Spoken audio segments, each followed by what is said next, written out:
Following the video on the behavior of the pit bull who growls at its owner, here is what to do to never find yourself in this situation. If you have not watched the first video, I invite you to do so by clicking on the top right to access it. Before we begin, we need to clarify a few important points. Within the same breed, dogs have different character traits: dominant dogs and submissive dogs. Dogs who growl at their owners, refuse orders, and in the worst case bite, are dogs with assertive instincts whose owners have made mistakes in raising or in everyday life. These are the dogs where you can't make mistakes because they instinctively seek to climb the social ladder and they seize the slightest opportunity to dominate the members of their pack. This makes the breeding of these dogs much more difficult when you do not have the knowledge. It's unfortunately these dogs that are most often found in the pound, who are the most abandoned and who are most often euthanized. Whatever temperament your dog has, I advise everyone to apply the following. A dog who knows its place in the hierarchy is a happy, active, and stable dog. And with training, you would make it a dog with a very high level of discipline. No breed is better than another when it comes to discipline.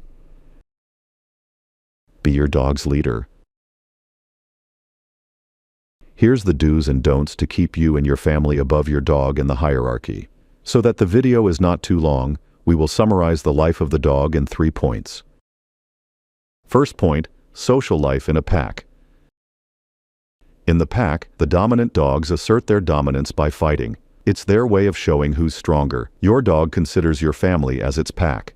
To be above your dog in the hierarchy, you need to make him understand that you and your family are stronger than him. I strongly advise against beating your dog. If you do, you will submit your dog by fear, but he will lose his confidence towards you and become fearful, unstable, and disturbed. A fearful dog is more likely to bite if it feels trapped or threatened. It won't bite you, but it could do it with anyone who does a similar gesture. There are many more ways to show your dog your strength. The strength of man is his intelligence. Simple tools are a great show of strength for our dogs. The leash, cage, and muzzle are tools that limit your dog, making him completely powerless against them. Your dog will be able to bite, pull, or jump as many times as he wants before he understands that he will not be able to free himself. All canine professionals systematically use these tools to re-educate a dog. From the point of view of your dog, this is the best show of strength you can make, better than violence. When you walk your dog, keep him on a leash and have other family members hold it. Make sure your dog can see who is holding him. This is a very important point. Tie your dog up at home when you receive people. This is an opportunity to put your guests at ease and assert your dominance. Have your dog untied by other members of your family. Do the same for the cage and muzzle without forgetting to always show your dog who ties and who unties, who puts and who removes, who locks up and frees. Many people may not understand caging or tying up their dog at home. Keep in mind that this is training to make your dog understand who is stronger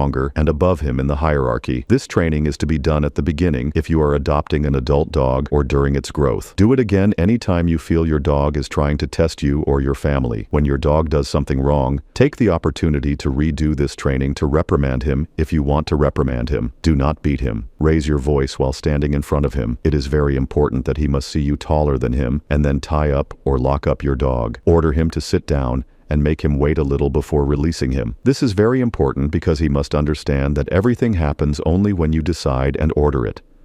Zelda. India. X. Sit down. Kita. Lele. Tutti. Let's watch and analyze this video. Here we have a really very interesting point. When the dominant dog submits the other dog, he looks several times back at the person holding the camera as if he had to check if he is allowed to subdue the other dog. He is preparing to stop all actions at the slightest intervention from the owner of these dogs. This shows that, in a dog's perception, there are several ranks in the hierarchy, but only one spot at the top, and it has to be you. If you're consistent, your dog will identify you as the leader and treat you differently than the rest of the family. But if no leader stands out, that's when the problems begin. Second point, feed. Feeding your dog is the best time to make your dog understand his place in the hierarchy, but it is also at this time that we can make the most mistakes. In their wild state, dogs struggle their entire lives to find food and feed. When you bring food to your dog, from his point of view, he is always grateful to you, but from our point of view, we tend to forget it and sometimes we see it as a chore. This is why you must remember that this moment is very important.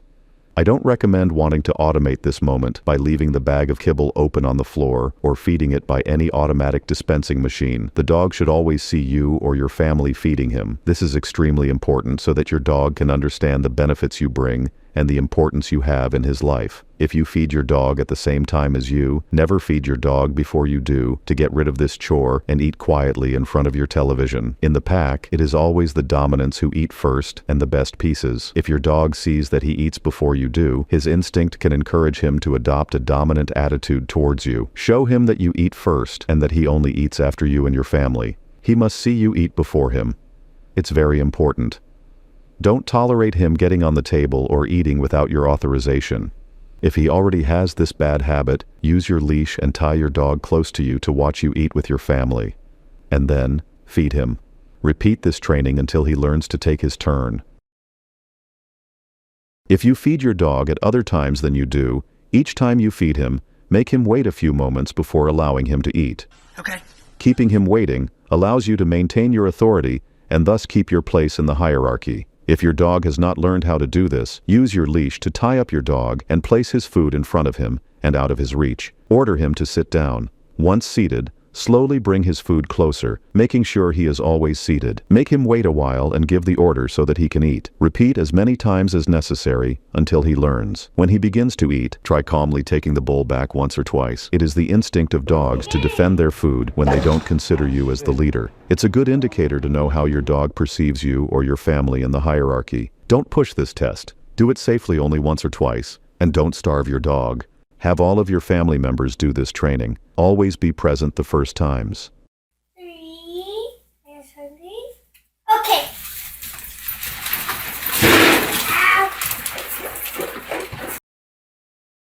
Third point, rest.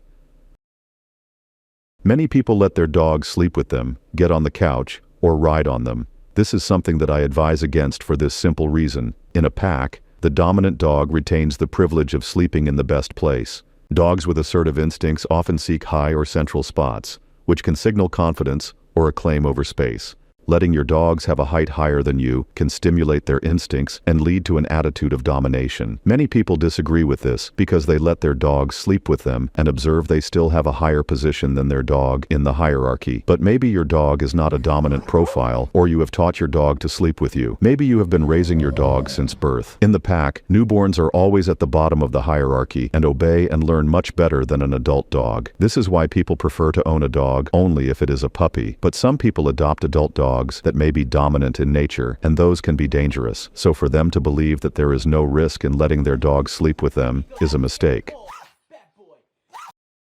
To conclude this video, your dog needs to know his place in the hierarchy. He will test you one day or another to find out where he is in the hierarchy. This is usually done from 6 months. If you refuse to believe in hierarchy and dominance and make mistakes, your dog will be unhappy, lazy, and have a low level of discipline. In the worst case, if he's dominant in nature, he will naturally and instinctively adopt a dominant attitude with you. On the other hand, if you have made your dog understand his place and that you are the hierarchical leader, instinctively dogs always follow and listen to the leader of the pack. He will therefore be happy, active, and obedient. And with good training, you will be able to make your dog have a high level of discipline. He will be your most faithful companion, ready to do anything for you, protect you, even risking his life if necessary. Thank you for watching. I hope you enjoyed this video and that it taught you some things about dog behavior and body language. This video was intentionally kept simple and practical to serve as a foundation. If you're ready to go further, we've prepared a complete and more in-depth version, a detailed guide that explores the same topics: food, contact, territory, but with more precision, more instinctive logic, and real examples from natural canine behavior. You'll learn how to read your dog, structure your interactions, and avoid every critical mistake. So if this video helped you, don't miss the next one. It's the real key to creating a deep, stable, and respectful bond with your dog. Subscribe so you don't miss it. Like this one if it helped, and feel free to share your experience in the comments. See you soon on Top Animal Channel.